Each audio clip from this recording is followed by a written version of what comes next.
Welcome मेरे प्यारे बच्चों, आप सभी का एक बार फिर से स्वागत है। मैं ये जो आपका क्लास 10 का क्वाड्रेटिक इक्वेशन द्विघात समीकरण का चैप्टर ले रहा हूँ, द्विघात समीकरण।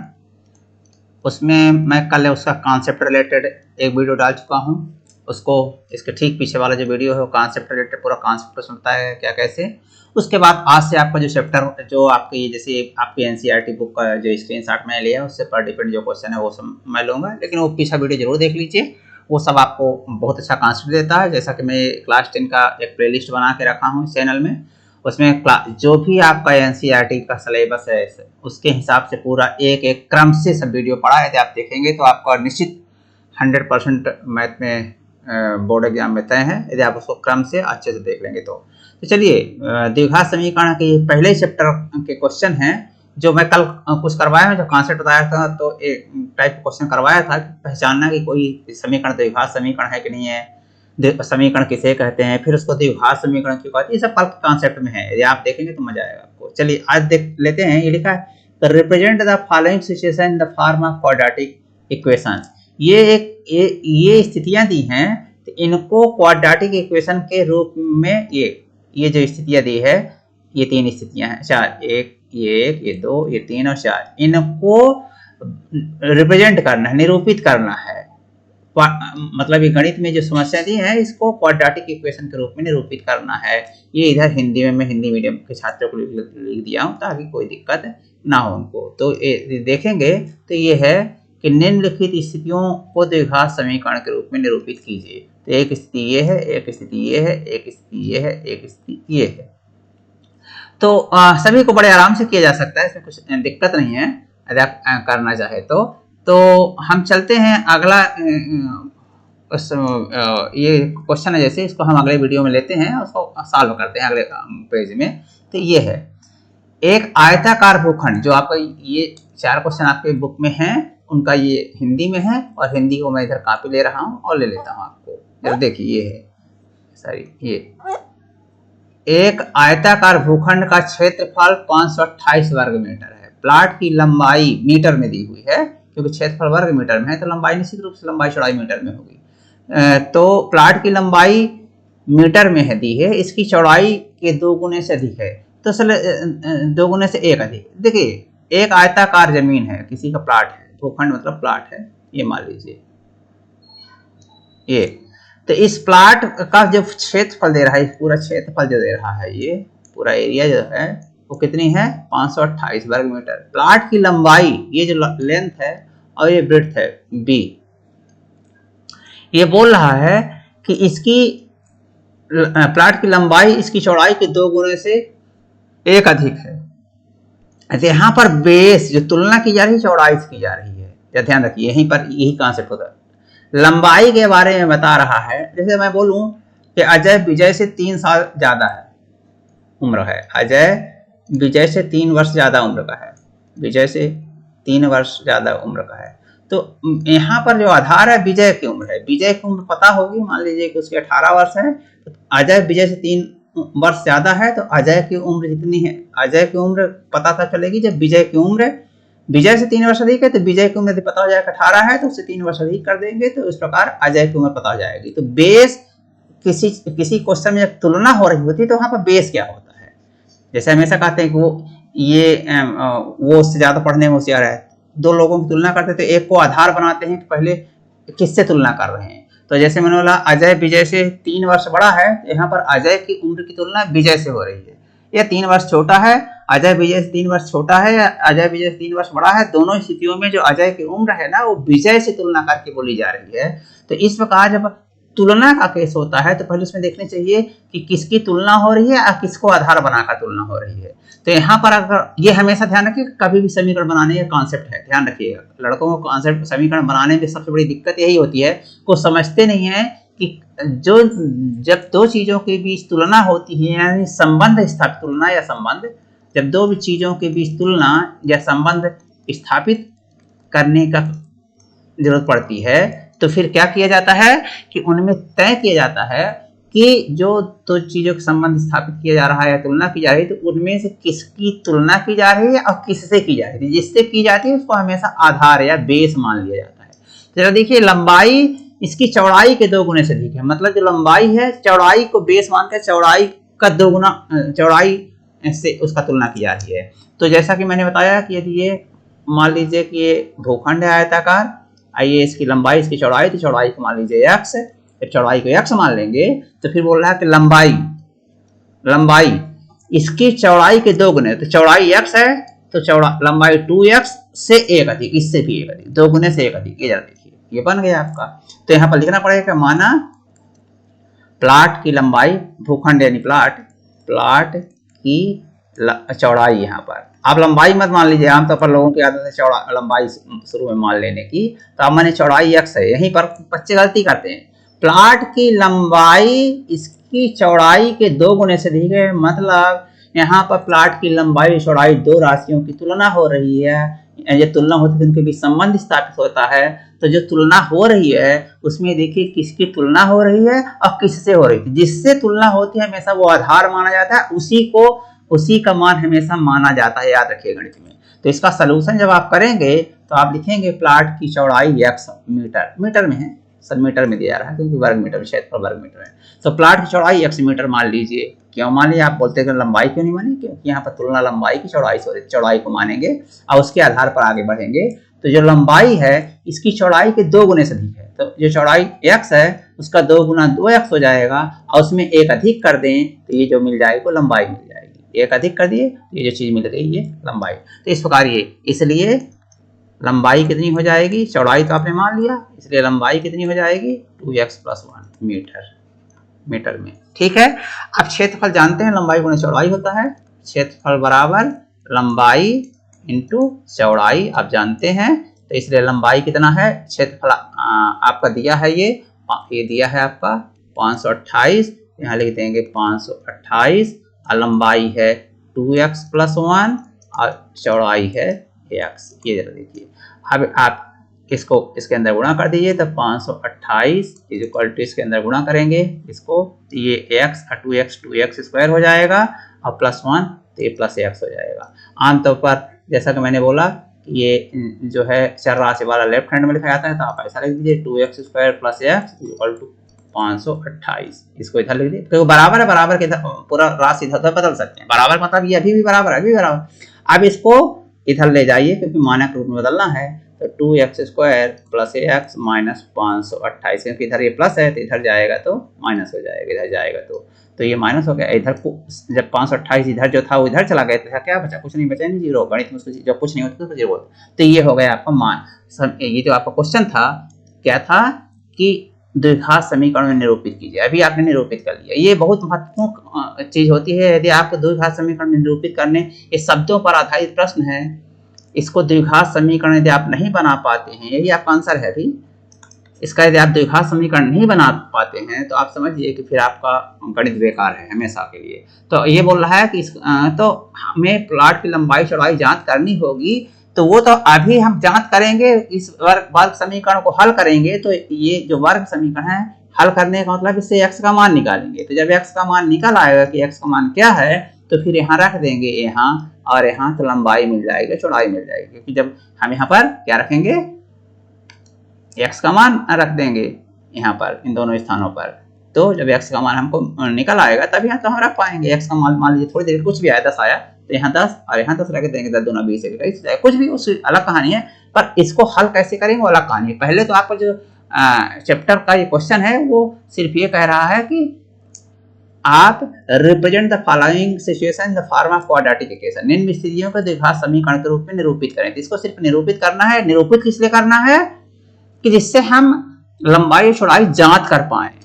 लंबाई चौड़ाई हम कैसे जांच कर पाएंगे, क्योंकि जब x हमारा निकल जाएगी, अभी दो घात समीकरण के रूप में निरूपित हो गया, इससे हम जब हल करना सीख जाएंगे, इससे कि वर्ग समीकरण कैसे हल करते हैं, यदि उसको हम सीख जाएंगे तो फिर उससे हमका x का मान निकल आएगा। जब x का मान निकल आएगा तो हम यहाँ रख देंगे यहाँ, तो फिर लंबाई चौड़ाई का मान निकल जाएगा बस। तो हमको समीकरण बनाना आना चाहिए, पहले कहने का मतलब ये, ठीक। तो अभी तो आपका ये क्वेश्चन इतना है बनाना, लेकिन हम जब आप सिखा देंगे समीकरण हल कैसे किया जाता है, तो फिर इसको आप हल भी कर लेंगे, लंबाई चौड़ाई दोनों ज्ञात कर लेंगे। लेकिन अभी आपके प्रश्न में ही नहीं है लंबाई चौड़ाई ज्ञात करना, अभी तो सिर्फ आपको द्विघात समीकरण का निरूपण करना है, जिस इसकी चौड़ाई के 2 गुने से अधिक है, जिससे हमें प्लॉट की लंबाई और चौड़ाई ज्ञात करने में मदद मिले, ये हिंदी होनी चाहिए था। ठीक है ना, अभी लंबाई चौड़ाई ज्ञात करना नहीं है, लेकिन इसका मतलब नहीं है कि आप इस पर लंबाई चौड़ाई ज्ञात ना करिएगा। जब अभी विधि समझ जाएंगे कैसे इसको हल किया जाता है वर्ग समीकरण को, मतलब जो आपका ये इस प्रश्न से संबंधित जो आपको वर्ग समीकरण मिला उसको कैसे हल किया जाता है, यदि आप उसको हल कर पाए तो फिर उसकी लंबाई चौड़ाई ज्ञात हो जाएगी। ठीक, अगला चलते हैं। अगला है दो क्रमागत धनात्मक पूर्णांकों का गुणनफल 306 है। दो क्रमागत धनात्मक, तो क्रमागत धनात्मक पूर्णांक समझ गए कि यहाँ पर दो संख्याएं हैं, क्रमागत है, पहले छोटी लेंगे उससे बाद अगली वाली बड़ी ले लेंगे, क्रमागत। तो मैंने बोला ना कि यहाँ पर बेस छोटी वाले चालू होगा, तो माना छोटी संख्या, दो संख्याएं हैं उनका तुलना या संबंध किया जा रहा है तो आधार छोटी से चालू होगा, तो माना छोटी संख्या।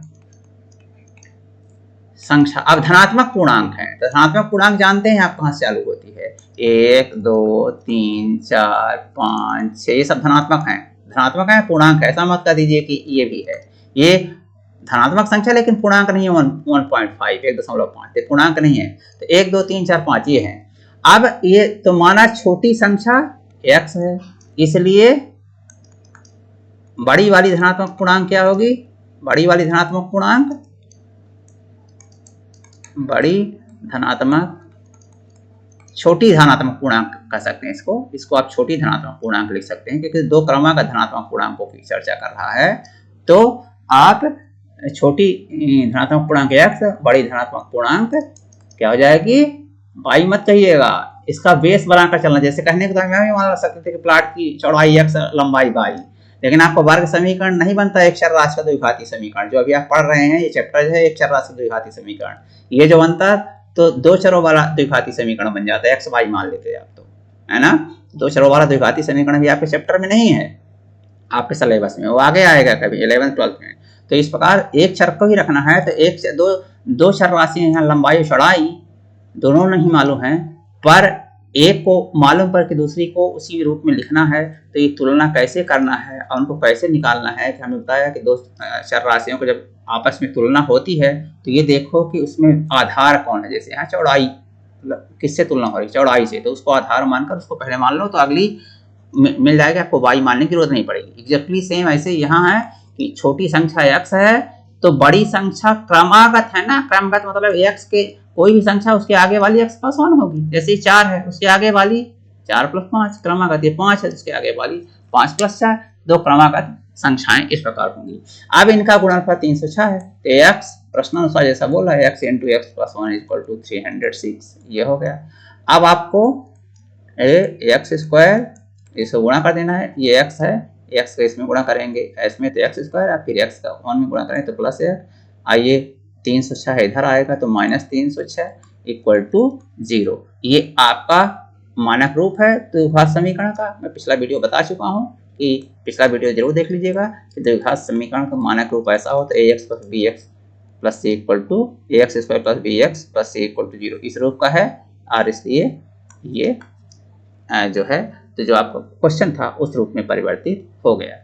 तो ये आपका इस क्वेश्चन को आप बना लिए। अगला ये जरा देख सकते हैं कि रोहन की माँ उससे, ये सब यहीं के क्वेश्चन है जो आपका बुक में ये क्वेश्चन है। ये अभी ये दो मैं करवा दिया आपको, ये दो ले रहा हूँ, ये ले रहा हूँ, अभी फिर ये ले लूँगा, ठीक है। तो ये कह रहा है कि रोहन की माँ उससे 26 वर्ष बड़ी है। चलिए हम रोहन की वर्तमान आयु ज्ञात करना चाहेंगे, ठीक है।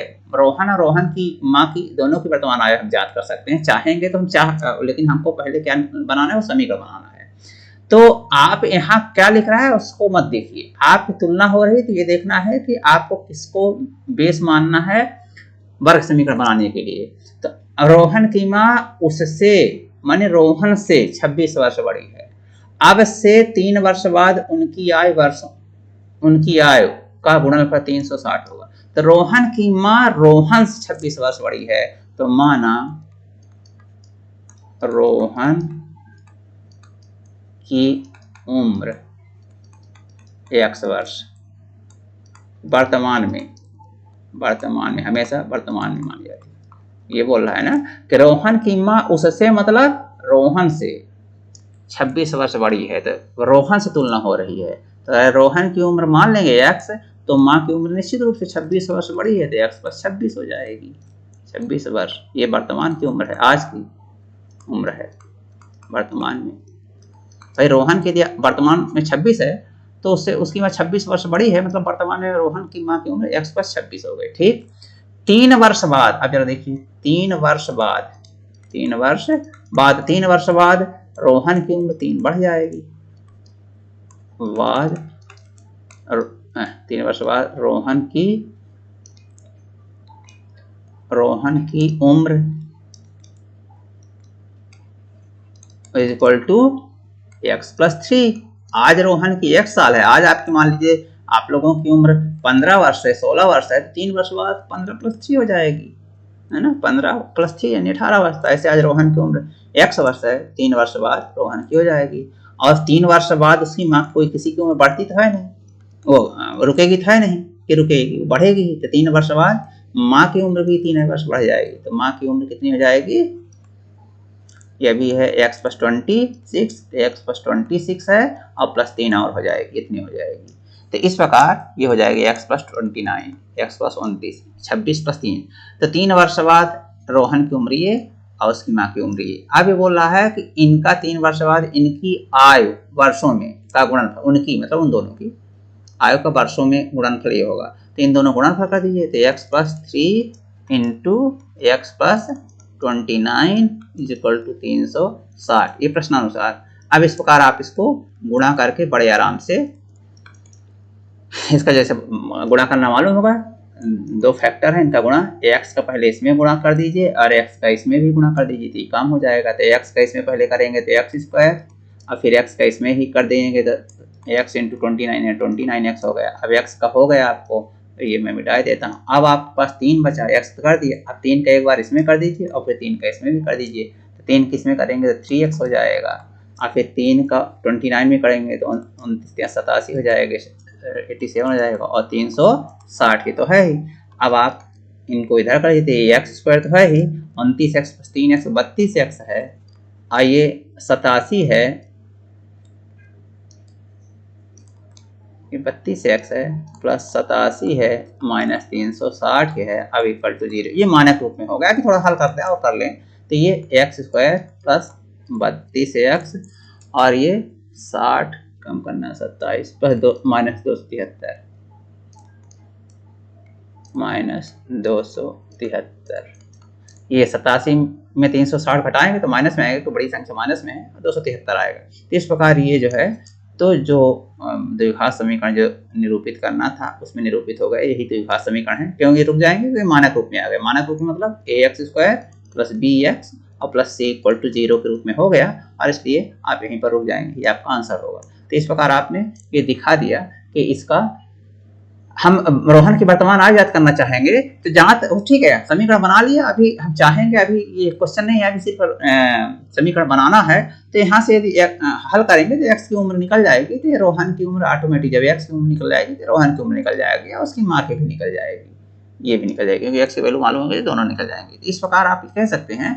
कि आपका ये समीकरण बन गया। ध्यान रखिए, शब्द को समीकरण में बनाना बच्चों को कठिन लगता है, लेकिन जैसा मैं प्रोसेस बता रहा हूँ उसको फॉलो करेंगे तो आप कभी भी कोई भी चीज़ कठिन नहीं पड़ेगी। तो ये एक बार कॉन्सेप्ट क्लियर हो जाएगा, फिर इसको हल करना है तो हम हल करना बता देते हैं, है ना। अभी देखिए, एक ट्रेन एक समान गति से 480 किलोमीटर की दूरी तय करती है, एक समान गति से चल रही है। यदि गति होती 8 किलोमीटर प्रति घंटा कम, मतलब यदि उसकी गति 8 किलोमीटर प्रति घंटा कम कर दी जाती तो समान दूरी तय करने में 3 घंटे अधिक लगेंगे। निश्चित रूप से यदि वो कोई स्पीड कम कर देगा तो उतनी दूरी जान, जैसे आपको यहाँ से मान लीजिए कि मुंबई जाना है अपने घर से, तो अपने घर से मुंबई जाना है तो आप 100 की स्पीड में जाएंगे तो जितना समय लगेगा, फिर उसके बाद आप 60 की स्पीड में जाएंगे, जितना समय लगेगा, तो समय तो ज़्यादा बढ़ने वाला है, इसलिए 3 घंटे ज़्यादा लगेंगे, क्योंकि स्पीड उसने कम कर दी उतनी दूरी तय करने के लिए। हम ट्रेन की गति जांच करने की आवश्यकता है हमें, तो हमें ट्रेन की गति जांच करना है तो हम पहले समीकरण बनाएंगे। तो हम पहले इस चीज़ को द्विघाती समीकरण के रूप में लिखेंगे कि इसका द्विघाती समीकरण कैसे बनेगा। तो चलिए, इसमें क्या बोल रहा है कि हम ट्रेन की गति जांच करने की आवश्यकता है, ऐसा हम समीकरण बनाएं। तो मान लीजिए कि वो जो ट्रेन है ना, पहली बात तो ये समझिए गति यानी चाल से संबंधित क्वेश्चन है। तो यहाँ पर एक कॉन्सेप्ट और आएगा कि समीकरण बनाते समय चाल इक्वल टू दूरी बटे समय का, जब भी समीकरण बनाएंगे तो इसका यूज होगा, चाल बराबर दूरी बटे समय, समय या दूरी बराबर चाल गुणे समय। क्योंकि दूरी बटे समय है तो इसको इधर भेज देंगे तो आप कह सकते हैं कि दूरी बराबर क्या होता है, चाल गुणे समय। तो इसलिए दूरी बराबर चाल गुणे समय, चाल गुणे समय। इस बार देखिए चाल बराबर दूरी बटे समय होता है, इसको जैसी जरूरत पड़ती है हम ऐसा लगा लेते हैं। दूरी बटे समय होता है तो हमको अभी दूरी बराबर, क्योंकि दूरी का कॉन्सेप्ट हमको लगाना पड़ेगा कि दोनों स्थिति में दूरी समान है ना। तो हम चलते हैं कि माना ट्रेन की चाल या ट्रेन की गति, ट्रेन की चाल x किलोमीटर प्रति घंटा है, x किलोमीटर पर आवर प्रति घंटा, ठीक है। समय t है, समय ये है, दूरी तय करती है। यदि गति समान, यदि गति 8 किलोमीटर प्रति घंटा कम होती, ठीक है। अभी तो समय मान लीजिए t घंटे लगता है, t घंटे, इसलिए दूरी कितनी हो जाएगी, दूरी बराबर, एक क्वेश्चन जरा देख लीजिएगा कहीं कुछ गलत नहीं है। Train travels at distance 40 if the speed had been should have been taken 3 hours more to cover the same distance we need to, हाँ ठीक है। तो इस प्रकार उसका हिंदी वर्जन मैंने लिखा था, मैंने सोचा कोई हिंदी ट्रांसलेट करते समय गलत तो नहीं हुई। तो यदि गति 8 किलोमीटर प्रति घंटा कम होती, वो तो अगली कहानी है, पर एक ट्रेन समान गति से 480 किलोमीटर की दूरी तय करती है, तो दूरी जो है सर, यहाँ दूरी दिया हुआ है,